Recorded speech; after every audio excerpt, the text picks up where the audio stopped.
Well, hey everybody, it is Casey Jaycox with the Quarterback Dadcast. We are getting towards this tail end of season 5 here. We're on the eve of Thanksgiving at the time of recording, and our next guest is someone I met through the wide world of entrepreneurship. I met through our friends at Brighton Jones, so shout out to Brighton Jones. A fantastic wealth manager. They've taken care of me and my family, and if you're looking for financial support, we'll make sure they're tagged in the show notes as well. But our next guest is a guy named Ben Walker. And not only is he a diehard Seattle sports fan, but he's been spending about the last 19 years and change at a fantastic company called Dimensional Fund Advisors.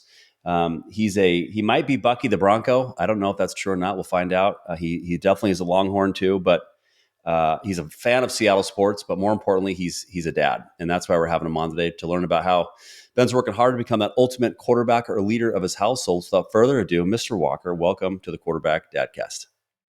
Thanks for having me on, Casey. Excited to be here. You bet, man. Well, are you Bucky the Bronco from Santa Clara? Can I get that out of the way? Definitely not. Hard to tell in this context, but 6'5", I don't think I would have fit in that costume. Good visual, though. Really, really good visual to get us started. Well, we always start out each episode with gratitude. So tell me, what are you most grateful for as a dad today? I think number one, just great kids. They're awesome. Like just seeing their little personalities develop, seeing their character and values develop. I think probably most importantly, just the orientation of their heart. Just good kids, good hearts. They're kind. As you know, each kid certainly has their unique challenges and opportunities, but just feel really, really blessed to have such great kids and to be a part of the journey along with them. That's awesome. Well, what I'm grateful for is so it's a little chilly here in Seattle today. It's like low 40s. And yesterday afternoon, my son's home from college, and we played golf with me, one of his good buddies, and then one of my buddies, and my son, just like the game of golf, will sometimes it'll kick in the you know what, and it'll surprise you with challenges. And it's like, which I think is a great life lesson. That game, and for whatever reason, the golf god said, "Hey, Ryder, we're gonna make it hard on you for about a month. We're not gonna tell you why, but." So we kind of went through this funk, and I had this quote that I came across that I love, and I keep telling it to him and others I come across, and it says, it's by, well, Kirk Cousins. I heard him say it. He said, "Tough times won't last, but tough people do." And I kept telling him that, and I just said, "Bro, this is a great life lesson about focus on the process, not the outcome, and keep grinding. And then if you need help, you got to ask for help. If you don't know what you're doing, you got to ask for help, just like in life and business." And so he went to the range. Today's Wednesday, so we played yesterday. On Monday, he went to the range, and he goes, "Dad, I think I figured something out." I'm like, "Oh, awesome." Well, we go out yesterday, and he played freaking lights out, like his old self. And it was so cool to see him just like back in his groove, confidence back. And so I'm grateful for him. Well, I didn't come to rescue him. I was there to support him, but just seeing him kind of go through it and come out of it on the other side by himself and kind of figure things out. And so it was fun. I was grateful for that experience. What was the tweak he made, out of curiosity? Setup. His hands were way too low for his swing, and he was bending down too much. I knew it was probably a setup address problem or path problem. And so he's just stood a little bit taller for him. And I mean, he was just flush city. Like the first four holes, he was in like 6 feet on his approach shots. I'm like, bastard. I wish, but it was fun. It was fun to just see him kind of work through that. That's awesome. Yeah. The mental journey, play at that level, and just to have the right mindset and the grit and the determination. I'm sure you're super proud as a dad, just seeing where he's gotten to, but also where he's going to keep going as well.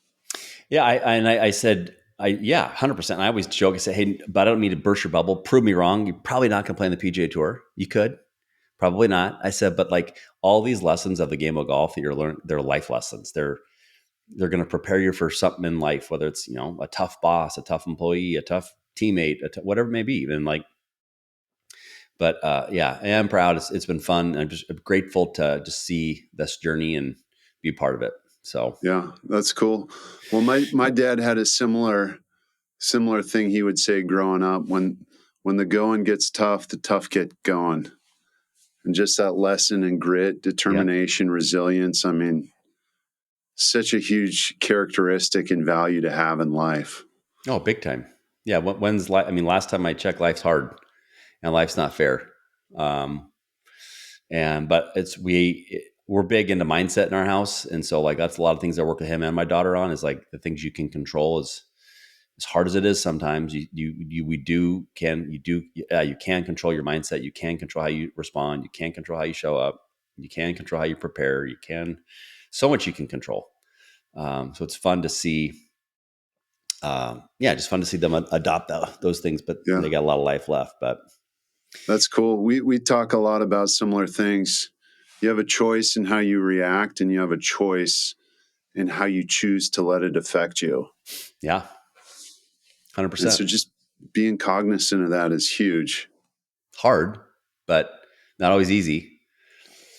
Well, bring me inside the Walker huddle. So you're playing quarterback. We'll assume your wife's a general manager. But tell us about each member of the team, and then I'd love to learn how you and your wife met. Yeah, so my wife Maggie, she's the nucleus, of course, and then I've got two kids through a first marriage, daughter Kayla, who's 15, and then a son, Colt, who's 12. And then Maggie and I threw a third child into the mix, Collins, who's 4. Sweet. And so a little bit of a interesting setup, but it's awesome. It's kind of one of those things. I never would have envisioned this path in life, but I'm so happy I'm here because I wouldn't trade any of it for the world. That's awesome. And how? Tell us about each kid. What interests them? So Kayla's a freshman in high school at Westlake, really well known high school here in Austin. It's turned out Drew Brees, Nick Foles, Sam Ellinger, just tons of great quarterbacks. And she's interested in student body, dance. She runs track. She does the mile. My son Colt is big into baseball. That's kind of his focus. He's a good, talented player. And then he plays basketball. That's a little bit more casual. Mm-hmm. And then he's going to run track and hopeful of playing football too. We'll see. Okay. And then Collins is just getting going. Youth soccer, starter soccer, doing dance, doing gymnastics, whole bunch of different things, just exposing her to a lot of things. Love it. That's awesome. Well, sounds like you got a built-in babysitter. Yeah, for sure. Yeah. What's remarkable too is my 12-year-old's amazing with her. Really. She's brought, or he's brought, or I should say she's brought out a side of him we didn't know he had. And both kids are great with Collins, and it's just been fun watching those relationships develop as well. So cool. So cool. And you and Maggie, how did you guys meet? So we actually it's funny because a mutual friend initially tried to set us up, and she was recently divorced. I was recently divorced, and when he kind of laid out the fact, couple of kids, she didn't have any kids. She's like, no thanks. But we actually ended up meeting randomly at a pool party, and we're both from the Seattle area. She went to Bellevue High, I went to Eastlake, and we just hit it off. We ended up talking for like an hour and a half, and hung out that evening, and have just been inseparable since. But she's awesome, just the most amazing person. Wow. Beautiful, great heart, like just everyone loves her. Just such a good person to the core. Very cool. And it's crazy about how many transplants there are from Seattle down to the Austin, Dallas area. And then, I mean, what's the chance of meeting someone from near your hometown in Austin? For sure, for sure. There's actually a good contingent down here. You go to Lil Woodrow's on a Sunday, that's Seahawk Bar. You're going to Sweet. see all sorts of people from Seattle. Wow. I love it. And is Maggie, tell me, what did she do? So similar to yourself, she was in the recruiting business. Okay. She worked for a firm called Insight Global, Oh, was yeah. overseeing recruiting operations at a number of different offices. We were both traveling a lot. Something had to give. And so she opted to stay home and be with Collins and support the family unit. And so she's pivoted, been doing that the last few years, and it's been uh, awesome for the family. She definitely makes us run and hum. Love it. Her job just got harder Yeah, no with doubt. with But the stay. she handles it really, really well. When my wife decided to hang up the cleats, kids were young, and for me it was like the biggest relief knowing that I was like, okay, I don't have to worry about if kids are sick, who's going to stay home, and just knowing that she took them for the team. And then now it's fun to see full circle. Like my very first client in my entrepreneurial journey, they actually hired my wife, and she's been there now 4 years. And so she works for a company called Clear Edge Marketing. And shout out to Clear Edge. And what's funny is just to show you how like I outkicked my coverage. Like this CEO, she said, "Man, Casey, you're been a big help to us. Thank you so much. We really like you. But man, do we love Carrie?" I'm like, I've heard that before.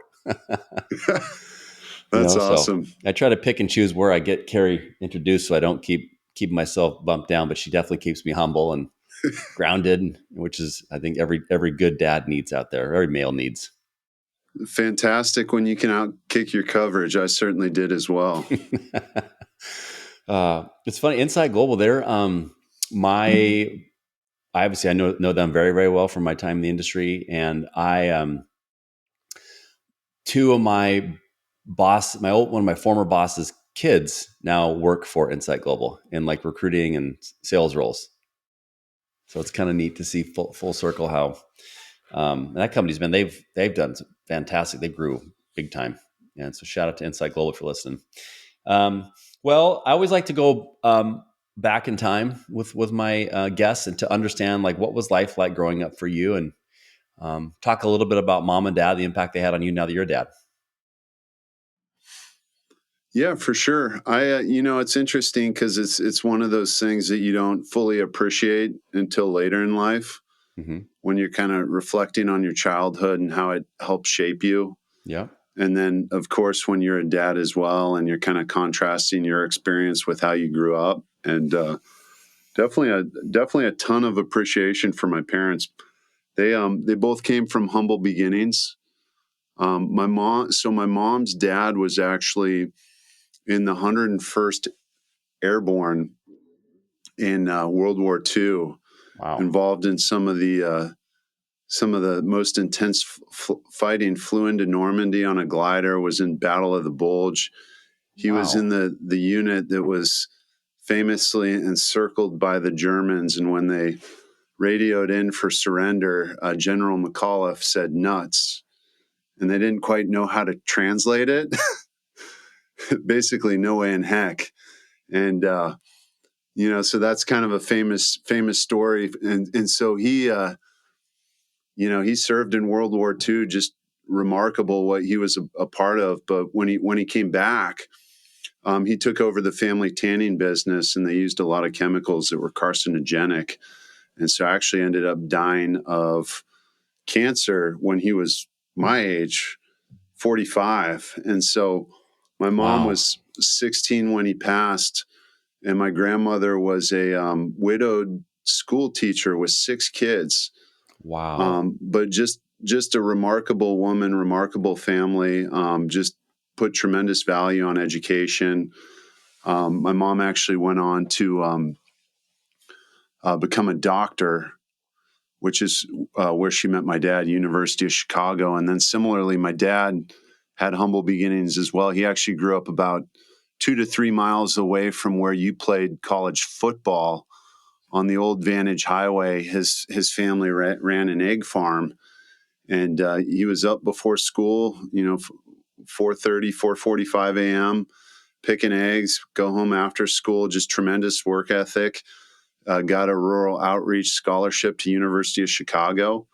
Met my mom there and in med school, and the rest is history. But I think you know they just tremendous humility, respect for others. They taught me the importance of work ethic.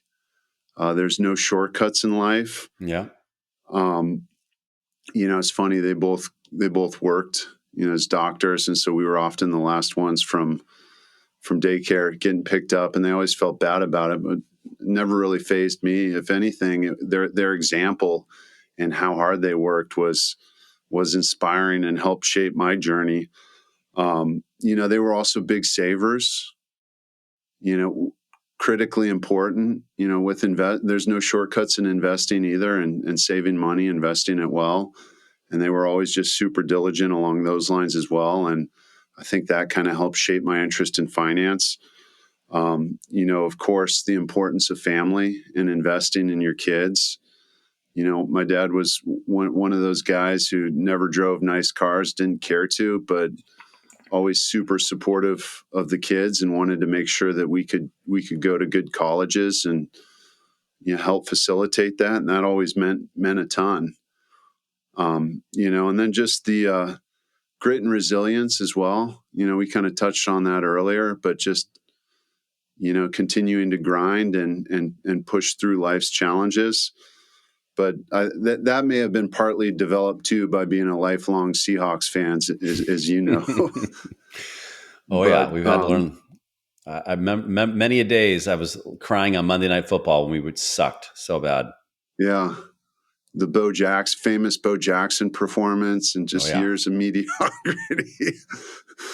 But no, they're awesome parents. Like, I feel super blessed to have had them. Just great people. Mm-hmm. Like, when they come visit in Austin, everyone's just remarks about what high quality people they are and what a delight they're to be around. Mm. And so feel really, really fortunate to have had such a strong, stable family unit. That's awesome. Now, do you have brothers or sisters? I do. Yeah. I'm the middle child. I have an older sister and a younger sister. Okay. And where do they live now? So everyone's actually down in the Bay Area. So I was the first one to go down there when I went to Santa Clara. And then my two sisters ended up relocating, getting married. They both had a couple of kids each. And my parents ended up moving down to be close to the critical mass of grandkids. And so we're actually on an island out here in Austin, but Mm. always great to go visit. Super efficient too. They all live within 5-10 minutes, and Oh, perfect. can actually walk from my parents' house to my younger sister's house. So it's a good setup. That's cool. So I want to go back to what I heard here. So we got, amazing story, your grandpa. So, I mean, my wife's grandpa was in World War II as well. He was a bombardier. So hearing stories of that, it just like makes you grateful for one, that even time existed sometimes. And just the fact that we've never had to experience that ourselves is, maybe a blessing and maybe a curse at times because we're not as maybe tough as they were back in the day. But, Yeah, great um, point. and then, so did I hear you say your mom and dad were both doctors? Yeah. So my dad was an orthopedic surgeon, Wow. and then my mom was an allergist. She was actually I think maybe the second allergist in Washington State. It was a pretty emerging field, a new emerging field at the time. Wow. And she ran a private practice over in Redmond for years. Wow. What do you think drove them to get into medicine? I think initially it was an orientation around helping people. Mm-hmm. Wow. I when you said Old Vantage Highway, I was like, okay, I know where that is. Many people don't. It's a old. I mean, it's a road that can connect you back to Ellensburg from Vantage. But how does one say? I mean, the rural upbringings, the farm, to say screw it, I'm going to Chicago. Like, how does that's? I mean, seems kind of out there a little bit, but obviously it was meant to be and turned out to be a great opportunity for him. Yeah, it was one of those random moments where a career counselor, I think, got a flyer or something, basically advocating for the scholarship, Wow. and was like, why don't you apply? And so he kind of applied on a whim and ended up pursuing it. But it's not like Chicago was on his radar. I Yeah. think he'd probably read some stuff. My dad's always been pretty academic, and I think he might have read some stuff from Chicago professors. So he had an awareness of the institution and the quality of the the research and the education, but I don't think he ever intended to apply there until it was suggested by the counselor. Mm, that's cool. It's funny you said the word random a couple times, and I used to say the word, oh, it randomly happened sometimes, but now I say I love the words, excuse me, serendipity. It happened. So now I say, oh, it randomly happened or ironically happened. Now I'm like, no, it's serendip. And I always like to try to search for meaning in life. People I meet, people I come across, right guy, right time, right place. I mean, I've had too many of these weird moments, Ben, where I'm like, how did that just happen? Yeah. So I don't know. Sometimes people might say, yeah, it's kind of out there, dude. But I don't know. I think it's kind of fun when Yeah. you think about it. A seemingly random, innocent moment ends up having a huge impact on your life. Totally. And you look back and there's multiple, Yep. and a lot of it's connected to the people that you know and meet Yep. in your relationships. Yeah. I mean, if you're present, if you follow up with people, I mean, a lot of it's right there in front of us in life. We just sometimes are going too fast to see it or Yeah. slow down to appreciate it. What's a serendipitous moment in your life that you wouldn't have expected that had a major impact? I think the biggest one is I'm sure people have heard the story before on the podcast, but I don't know if I ever told you. But so my junior year in high school, I'm starting quarterback. I ended up beating out a kid that was bigger, faster, stronger than me. End up, had an okay junior year. That season, that summer, we go to a couple of camps. I ended up winning an award at University of Washington. I ended up all of a sudden now I'm kind of on their radar. Like, holy cow, this is pretty cool. I'm getting tickets to their games. I'm kind of like starting to get recruited by them. And then so some of the big sky kind of picked up on me. And then the last day of we had this thing called a jamboree. For people who don't know, it's like a practice game before the game starts. And so the last play of the jamboree before my senior season, I broke my foot in 4 spots. I did not play my senior year in high school. And the guy that I beat out my junior year, now he has to play quarterback our senior year. And he'd go on to take us to the state playoffs, first time in 20 years. He'd set passing records. He got all league honors. I mean, everything that I was supposed to do, he did. And I had to watch. And so for those first 3 games, I was like the worst teammate possible. I was saying, man, I hope in my mind, I'm like, God, I hope he sucks. I hope he throws interceptions. I hope, because I was a selfish 17-year-old. And something inside me said, you got to ask for help. And I remember going to my coach, Marty Osborne, who I'm still friends with to this day. And I look up to him and I still can't call him Marty. I can still call him coach. And so I went and said, Coach Osborne, I said, I'm embarrassed by my behavior as a captain and I need help. I got to figure out a way to get out of my own way. And he says, man, I'm so proud of you. He's like, how could you be proud of me for what I just told you? Like, I'm wishing bad things to the team. I'm all these things. Like, yeah, but you asked for help. And that's where I learned the power of vulnerability. And it's funny, when I went for help, he goes, Case, we'll think of a role for you. And so he essentially made me his offensive coordinator. I went up in the booth for the rest of the season and I'd help call plays. And I became like kind of the pseudo quarterback coach. And like at that moment, and I'm 48, then I think about that moment all the time as a moment of, like, again, tough times won't last, tough people do. The grit, the resilience, the adversity, the teamwork, what it means to be a captain, what it means to be a leader, what it means to be unselfish. That like serendipitous moment happened to me for many reasons. Yeah.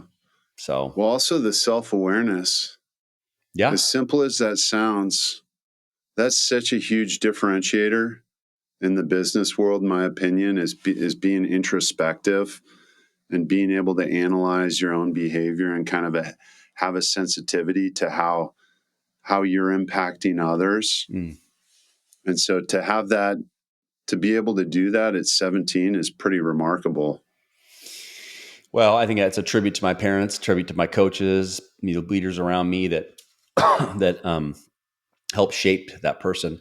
Wrong too. But yeah, I think that there's so much of the word serendipity that we as parents can think about as as our own growth. Um, you mentioned grit and resilience as your things your parents taught you. Is there a story of grit and resilience that maybe you've thought about often that really has impacted you as a dad?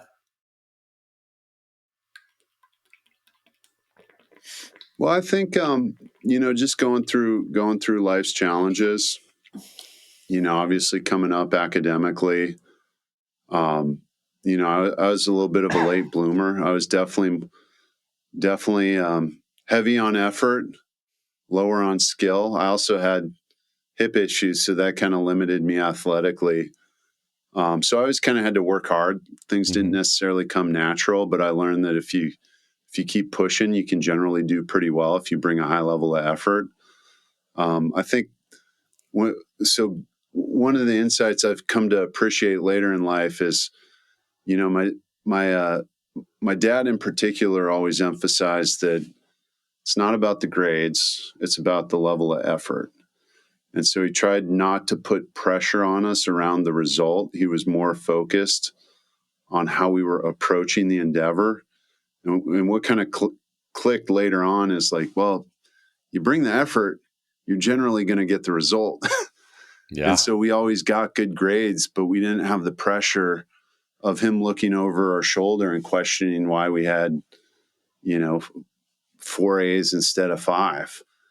And so focusing on the process, Mm. focusing on the effort level, and pushing on that through time and recognizing you're not always going to get the outcome that you want. But if you can do that, if you can embrace that, if you can find joy in that, like Tom Brady always talks about embracing the suck, Yep. um, you're generally going to get the result.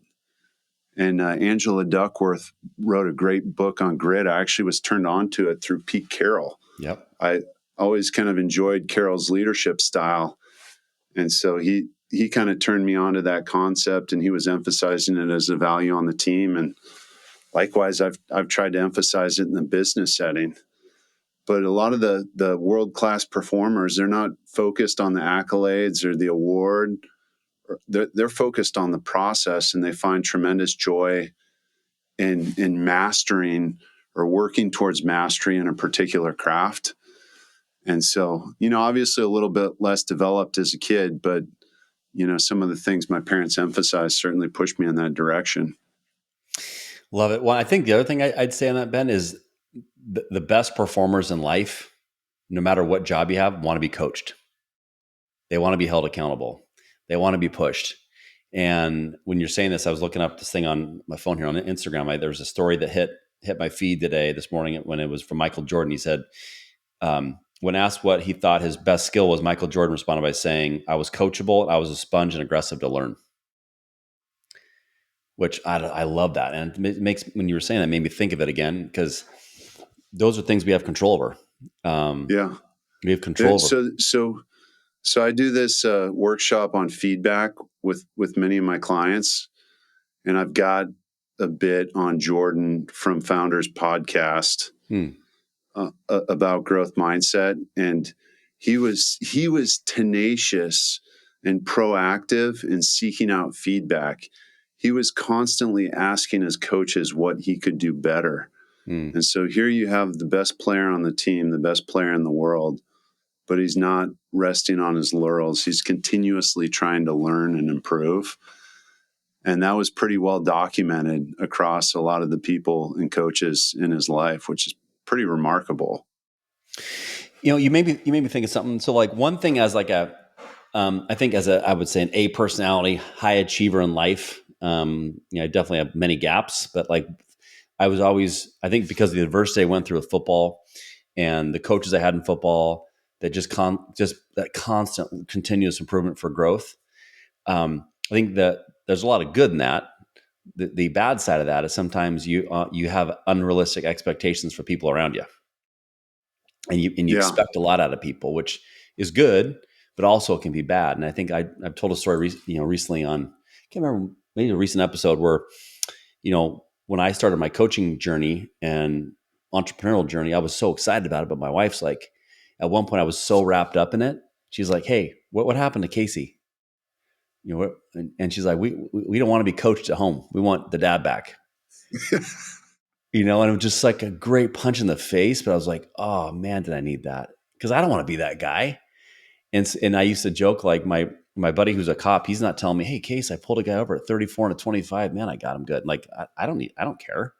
So why do Yeah. people care about what I do? So it's like that constant feedback and coaching. So as it relates to fatherhood, have you ever had to like find yourself taking a little bit of what you had to your dad's advice, guidance to you, and maybe putting like the right amount of pressure on your kids to kind of help them be the best version of themselves without doing too much? Kind of like sometimes like that's something I have to really be careful of, is having high expectations, but not making my expectations, helping my kids figure out what they want to do.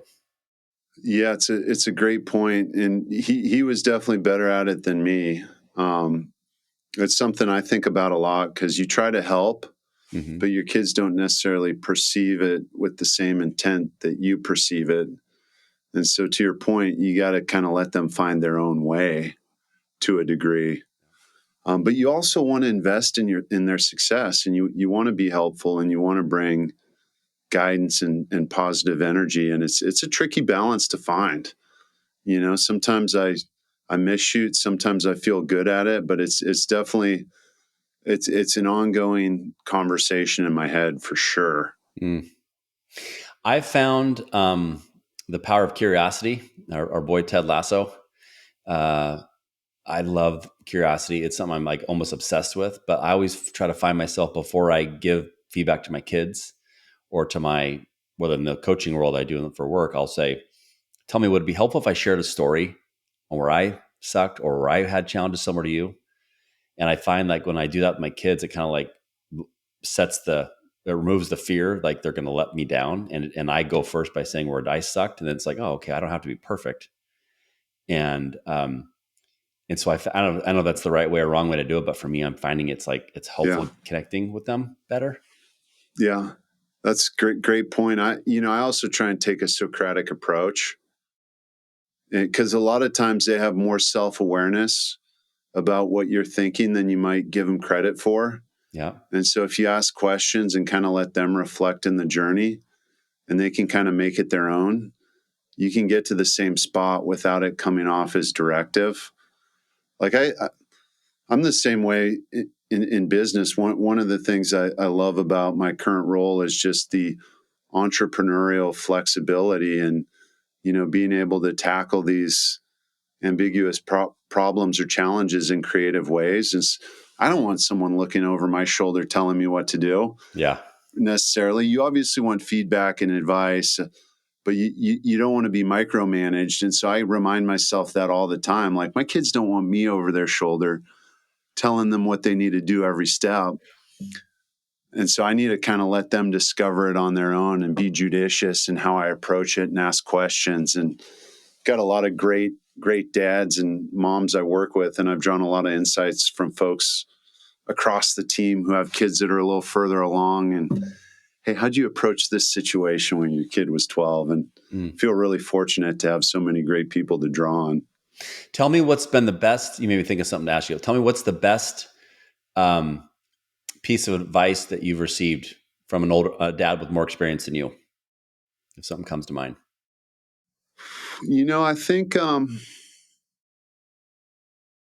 I think it's a good question. I always when I meet clients or people I that have really well adjusted kids, I always ask, any insights like or advice. And it's funny, one of the most common pieces of advice is keep them busy, Yeah, keep them challenged, engaged, active, simple stuff. Um, that's a good one. The other one that it's kind of related to business, but a friend and mentor of mine, Dave Butler, I started out working with him when he was in our client group, and he's now the co-CEO of the firm. But he always talks about simplicity of message and repetition. And there was a point where I was kind of reflecting on my dad game, and it's like, I say a lot of stuff to my kids, but I don't think it's that memorable. Like we talked about some of the memorable lines, yeah, around tough getting going, for example. And I don't have much repetition. And so I've tried to kind of take that principle and apply it. And I think based on that advice, one of the more effective things we've done is we've kind of created a framework around expectations, and we just keep coming back to it. There's three things: respect, responsibility, and positive attitude. So much falls under respect, whether it's, their relationship with their family members, how they approach their teachers at school, the type of teammate there are in sports, how they treat the environment around them. Responsibility, that's getting your stuff done, your schoolwork, your chores, being a good member of the family. Positive attitude, that's all about how you do it and the choices you make in your attitude. And it's amazing to me how everything kind of fits under those three things, but we just constantly come back to those three things expectationally with the kids, and they get it, and there's repetition around it. Love it. And it's a little piece of advice that we kind of applied in a unique way to our family that's just been immensely valuable, at least to me. I don't know if the kids view it the same way, but I've got a pretty high degree of confidence they'll probably remember those three pillars as they progress in life. The best things in life are the simplest that no one thinks about. Or the best things in life, I think, are right in front of us, but we just don't see it because, like Ferris Bueller, life happens pretty fast. You don't slow down to think about it. Like, I wrote both of those things. I wrote down, and I hope everybody who's listening at home wrote those down too. But so shout out to Dave Butler. I love simplicity of message and repetition. That's so simple, but so profound. And why would you find one job where that you don't want an employee who's respectful, responsible, and brings positive energy? That's you're Totally. hire anybody will want that person. I mean, Totally. that's gold. And you can measure it. You can hey, so tell me how that was not a respectful moment, son or daughter. Tell me how that was an opportunity where you could have chose more responsibility. Or tell me, you say you're positive, your body language says something different. Those are really, really good things to think about. And it's fun is when, I don't know about if you've hit this yet with your kids, but as your kids get older, things that you start because at certain ages we're idiots. Dad doesn't know what he's talking about. But when they get a little older, and even I'm going through with Ryder at college, or even my daughter Riley at just seeing the simplicity of making choices, how we work out, how we visualize things, how we write down our goals. It's easy to say you want to do these things, but do you want to do the work? Right? Do you want to become a better basketball player? Well, what are you doing outside of practice that others don't want to do? Do you want to do ball handling in the garage by yourself? Not always fun. Yeah. But you won't regret it. Yeah. Well, related to grit and resilience, so much of life is discipline and consistency, to your point. And if you can embrace that, you're going to set yourself apart, as simple as that sounds. Well, and your kids see that, they see dad. Now, I'm not working out like I used to, but I still work out. And let's say I have a few soda pops at night with the family or friends. And I have a choice that next morning. Do I, God, I'm a little slow this morning. Or do I say, screw it? No, you decide to do that last night. You're going to get up and work out. And that's not a choice. Or, reading's important. You either can stare at the book and hope it reads itself, or read 10 pages a day. Weird. All of a sudden you start going through books a lot quicker than most people. But they see it. That's the thing that's fun is my kids see this stuff. Yeah. Isn't it fun when they start to connect the dots? Yeah. And they see those life lessons? I mean, that's one of the great things about sports or interests. When they have that want to, and they put in the work, and then they get good at it, they have success, and they make that connection, and they want more. Becomes addicting. That's one of the best things you can do as a parent, is try and help establish those connections. Well, and my kids were better. The sports they decided to get good at or I was not good at. I was not a good golfer in high school. I became a better golfer afterwards, in college, and I was not really a good basketball player. I always joke that it's weird. In 7th grade, I was a starter. We sucked. 8th grader, I was not a starter. We went undefeated. 9th grader, I was a starter again. We weren't that good. I'm like, I wonder what the common thread. What's the thread there, Coach? Is there a correlation? Maybe we might want to sit Jaycox for a little bit, get him on the bench. But my daughter, she's only 5'4", but she's a knockdown 3-point shooter, but she shoots a ton of shots every week, a ton. That's awesome. But that's where, but like you and I, and that's for me. That's, I know people have heard me talk about this before on the podcast, but like rebounding for me and her is our time. That's where I know that we can talk. I can ask questions. I get to do the things that you're, respect, responsibility, positive attitude. Those are like, those hit me when you said that. I'm like, I'm checking those boxes when we rebound. Respect for me as like, if I see body language, I correct it immediately. I said, never, whether you make 100 or miss 100, I never want to see the difference. I want, you know, um, be, responsible of how you show up, and even positive attitude. Like, I love those things. I'm so glad you shared those with me, because I wrote those down. And What's cool too is there's flexibility in how they're applied. Like another thing Dave Butler talks a lot about is characters with character. That's what we're looking for when we hire. You want people that are individualistic, like great people with great ethics, great values, but they're unique in their own way. And so how do you kind of get your kids to embody the right principles or the right values, but in a way that they can make it their own? yeah, that's the big thing right there, is make it their own. And have you heard of this book? I don't know if you've heard about it, but he's actually from Seattle area. He wrote a book called "You Have Not Taught Until They Have Learned." It's by a guy named Swen Nader. I, I haven't been exposed to that yet. So this book like one of the most impactful books as a dad, because I was the dad in 2020 that was doing too much for my kids. My wife, we were doing too much. You didn't realize it. Like, Yeah. all of a sudden, I'm like, why am I cooking for you for this? Why am I making that sandwich? Why am I doing your laundry? Why? Wait a minute. No, the world's shut down. You're going to do this for yourself, and we're going to teach you. And Nice. that book like just made me think about like, so now, because the thing that I really, really suck at, Ben, is being a handy guy. Like, I'm a hard worker, a great secondhand guy, but I just don't have the mind to see how mechanically something's going to get built. And so I'm my the buddies same like, way. yeah, my buddies like to bust my chops all the time. And,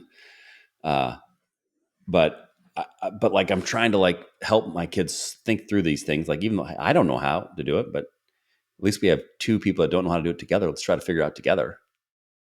Yeah, Is your wife yeah. handy? It's funny you say that, because my dad grew up on a farm where you fix everything. Orthopedic surgeon, super handy. Yeah. And I'm not. Like, I got my mom's brain. And so one of my brother-in-laws is particularly handy. So I always joke, that's the son you never had. And Solid. and embarrassingly, my wife is super handy. She's way more handy than me. Dude, we And got that so, in common. yeah. Yeah. My wife sometimes jokes like, what happened to you? I'm like, you knew what you were getting into 25 years ago. Like, and her dad's like MacGyver. Like, I'm like, dude, that's not normal to do what he can do.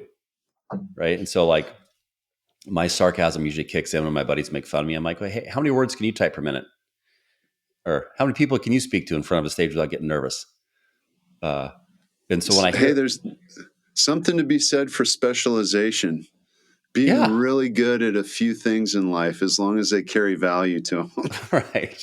Yeah. Well, I was joking. My buddy's son was at the house last night. And he was talking about he might get into the trades. I'm like, yes, we don't need more people like me who can talk and type. We need people who can fix things. Because when I get old, I need people like you to help save me.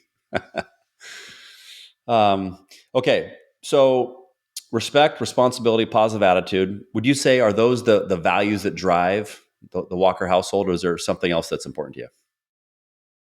I mean, those are certainly core. We talk a lot about humility, compassion, kindness. Um, one of the things I'm really proud of is my kids have made great decisions around friends and teams and the communities they're a part of. They're both into wildlife, young life, fellowship, Christian athletes. Hmm. So a lot of values exposure, kind of beyond the family, and just good people, and so they're around a lot of it, which I feel really really fortunate for. Shout out to Fellowship Christian Athletes. So there's a guy named Ryan Johnston. He's like an area executive for them. He was actually a former guest in the podcast.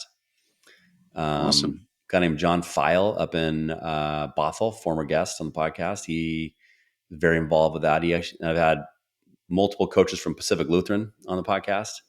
Guy named Steve Valek, shout out to him, former guest on the podcast. Every time I hear of like, and it's not like over the top, to each his own. I mean, sometimes, I'm definitely, I would say, a more spiritual guy than like church. I go to church every weekend, but like, I feel like when I have conversations like these, this is my church. When I do gratitude work and I talk to like this God I know in life, like that's my like spiritual time. And it's fun to like be exposed to like people like yourself who are doing those, teaching your kids these values, being surrounded, like it makes you feel good. I don't know. I like, and I think it's important to expose our kids to these things because that's how you keep them going down that path of the continuous learning and growth.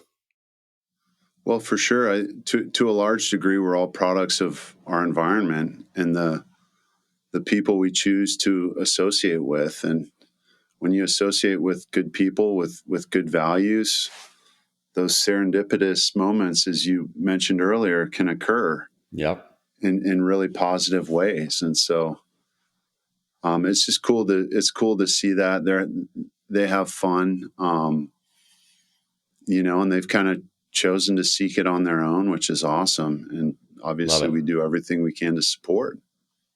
Love it. What, one question I like to ask dads is, and I'll lead my witness here. So as a competitive person, patience is my downfall at times. So I have to be very, very cognizant of patience. And I think just having this podcast and talking about openly with many people I know and don't know, it has helped me become more patient. Um, and like my dad, always rest in peace. My pops passed away in December 29th, 2021. And he could drop then the most intense GD bombs at me. And it would make me laugh sometimes, but so I definitely got his lack of patience. But so for you as a dad, what might be an area of your dad game that might relate to other dads at home where it's like, hey, goosh, that's not the Ben I want to be. But you know it, and you're working hard to kind of just make it right. I think probably similarly to you, my reactions, in general, I'm pretty easygoing, but there's certain things that set me off. And the kids know how to set me off too. If they wanted to, they can press my buttons pretty easily.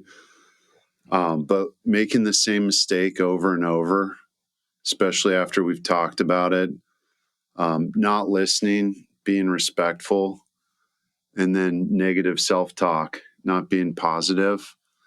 Especially with sports too, when you see your kid has a ton of talent, but they're kind of caught in this spiral of negativity. I just sometimes lose my cool. And so I've tried to be more measured in my reaction and remind myself, like, hey, it's not about you, it's about Yeah. them. It's their journey. They get to enjoy this. Eventually they're going to get where they need to be. May not necessarily be when you want them to get there.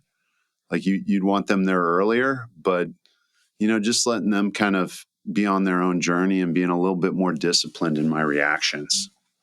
So good, dude. That is gold that people, I hope that we all, because we're all guilty of that. Shout out to a guy named Mike Weinberg, who I just interviewed recently. He told a story on the podcast where his daughter was a like crazy smart 4 point gazillion GPA, master's in architecture, wanted to become an architect. And then like 2 years into it, she's like, I don't want to do this. I mean, they spent thousands of dollars at school and she was miserable. She hated it. And they kind of saw the signs. And like, I was like so inspired by the story because he could have easily said, no, you're going to go to frickin' school. We paid for it. Don't quit. You quitter, versus like, you know what? It was her journey, not his and his wife's. And they just met her. And so like, she has like their relationship is fantastic because of how he met her, and he knew that was not her passion. That's not what she wanted to do. And now she's loving what she's doing. She's like serving inner city youth in the Chicago area, like has nothing with architecture, but she's creating, she's serving the world and she's where she needs to be in life. And it's so, I mean, you probably see it in sports and kids too, like how many parents get wrapped up in, you know, what they think they should be doing versus I just want them to do what they want to do and then fricking compete and give your best. Yeah, I'm with you. I would rather see my kids go after something and then discover it's not the right path than to not go after something at all. Yeah. Love that. And you're going to have those misses in life or those change of hearts in life, and that's totally fine, because the process of doing that and what you did to get there, there's still accomplishment, there's still values, you're still connecting the dots on all the things we've been speaking about. Yep. And then you discover that you're not necessarily as passionate about it as you'd hoped, and that's Yeah. totally fine. Like, there's a lot of value in the pivot too, and that's the fun part of the journey. Those experiences shape us. Right. No, exactly. We'll sit back to serendipity, kind of a Yeah. theme, key word of this conversation. Okay. Ben, if we were to summarize what we've talked about today, I think there's been a lot of gold, a lot of wisdom. I have a full page of notes. Hope everybody at home does too. That if you just summarize kind of what we've talked about, and we'll call it 2 or 3 actionable themes that dads can take from our conversation, or moms, whoever's listening, to help them become that better leader of their home, better quarterback of their house. Tell me what words come to mind. I think have reflect and have gratitude in your unique journey, your family, those that went before you, and then think about the key messages you want your kids to remember when they're grown up. Like, kind of start with the end in mind. So what are the values? What are the key messages? And then be very deliberate in how you build that into your parenting. Love that. Reflect, gratitude. I do a gratitude journal every morning. Makes me smile. Subconsciously, it's weird. I don't know, weird. It's actually kind of cool. Like I say, God, thanks for waking me up today. I'm grateful for my health. And when I say that, I find myself smiling. I'm like, oh, it's like the most weird but cool experience. Um, Consistent with message. I wrote that down with an exclamation point. And values, be deliberate with your parenting. I think that goes back to the simplicity of message that your boy Dave Butler talked about, and repetition. Like, simple but impactful, and so important, that can help with any of us. It can help your job, your friends, any part of life. So I think those are great lessons that any of us can take. So thanks for sharing those. Yeah, no, it's been a fun conversation. Okay. People might now be listening like, okay, I heard about this dimensional. Wait, what's this guy? Who's this guy do? Like, I want to make sure that we give love to the company that you've spent nearly 20, we'll call it close to 20 years, 19 and change ish. Tell us what a little bit more about dimensional. How can people learn more about what you do, what the company does, and maybe your chance to be the spokesperson, to be commercial. Yeah, so good place to learn more. So it's Dimensional Fund Advisors, dfaus.com. That's the public website. But really interesting firm, probably the largest money manager that no one's ever heard of. Uh, Very little marketing, no advertising, manage over 800 billion. So Jeez. we're a top 10 money manager in the US. We work mainly with financial advisors and institutions. But it's a remarkable company, remarkable legacy. It was actually founded in the early 80s, and a lot of the founding members were a part of the first index fund and helped develop that concept in an institutional environment, and then passed along the technology to Jack Bogle, who used it to launch the first retail index fund through Vanguard. And the rest is history. Index investing is now 50%, roughly half of half the dollars are invested via index funds. And so, remarkable legacy there. And then we launched the first small cap fund in 1981. Is we kind of take it for granted now, but at the time there was no such thing as a targeted small cap strategy. And then later went on to introduce other asset class strategies around value, and really helped pioneer asset class investing and factor investing. But a really rich legacy. It's all centered on academic research, on doing the right thing for clients, and in a lot of ways, just a really unique concept at the time, but just tremendous company, tremendous people. Feel really fortunate to have had this opportunity and been at a company for so long, especially one that really lines up with my sense of purpose, and that's making a difference, helping people enjoy a better investment experience, but then also the quality of the people and the values. That's awesome. I love when you hear of companies that no one's heard of, to your point, but like 800 billion is massive. So shout out to you guys. Shout out for the great work you're doing. I'm grateful our paths have crossed. We'll make sure these are linked in the show notes so people can learn more about. We'll make sure we're tagged on LinkedIn. But it's now time to go into what I call the lightning round, where I go random on you. I show the negative effects of taking too many hits in college, not bong hits, but football hits. And my job is to answer these. I mean, your job is to answer these questions hopefully as quickly as you can. My job is to try to get a giggle out of you. Are you ready, Sounds sir? good. Are you Fire ready? away. Okay. True or false? You wear chaps to work on casual Fridays. False. False. I just laughed at my own joke. Your laugh does not count. I don't know why. See, I told you, man, I got a screw loose. Most quarterbacks do.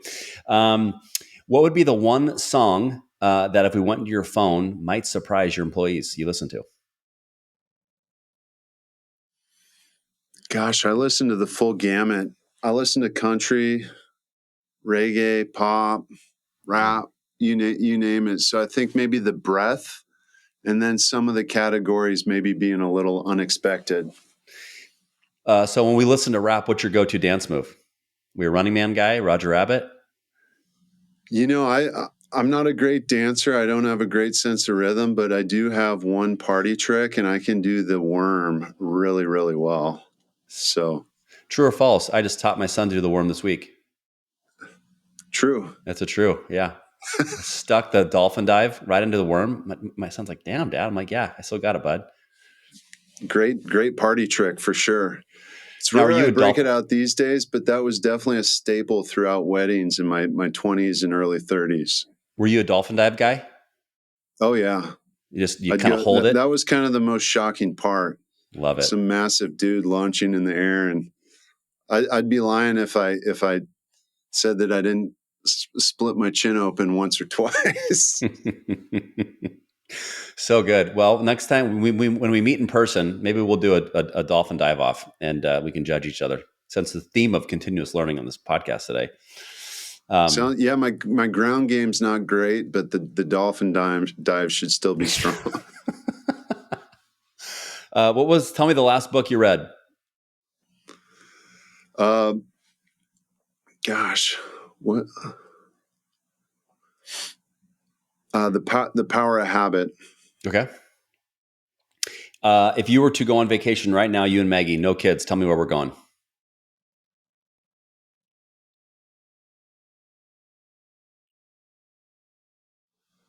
That's a good question. I'd say probably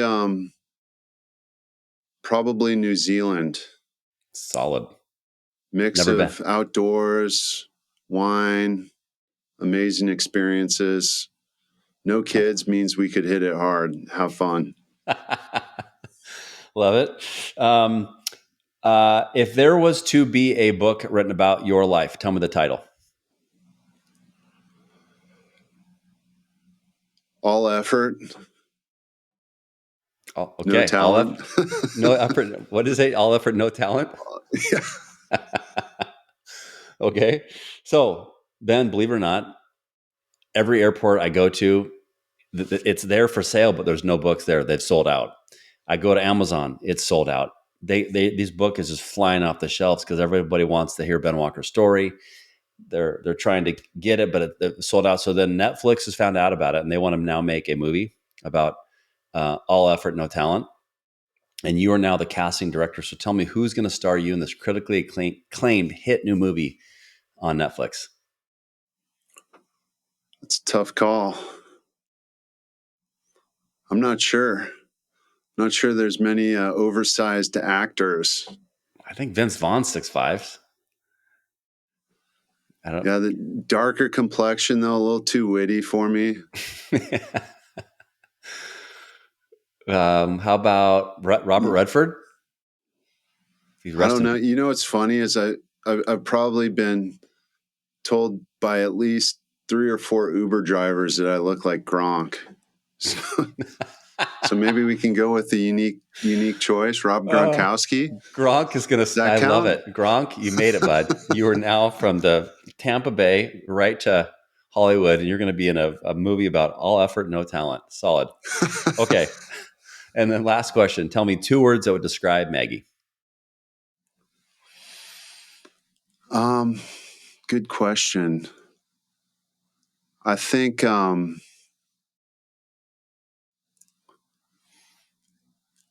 infectious and loving. Boom. Lightning rounds She over. oh, okay, go. No, I was go. just gonna say everyone loves her. She's just got this like infectious positivity. She's so grounded, and then just an amazing heart. Love it. Well, I hope hope I can meet her one day. She sounds like an amazing person. And lightning round's over. I think I laughed more at my own jokes, which describes my dad comedy game. It means I get the loss, you get the win. Congrats. You get a high five, maybe a free bowl of soup. But it's been an honor spending time with you. I love when I learn from dads, and I learned a ton today. I think your story's really, really cool. It's really cool to hear about your family, hear about, just what your parents taught you, what your people around your life have taught you, and then just the simplicity of your message that you're teaching. You and Meg, you're teaching your kids. I think it's really, really, really cool and inspiring. So grateful for your time today, man. Wishing you and your family happy Thanksgiving. This episode, when it comes out, will be after Thanksgiving, but it's been an honor spending time with you today, Ben. Thanks so much. Yeah, likewise. A lot to be grateful for, and thanks for having me. Really enjoyed the conversation. You bet.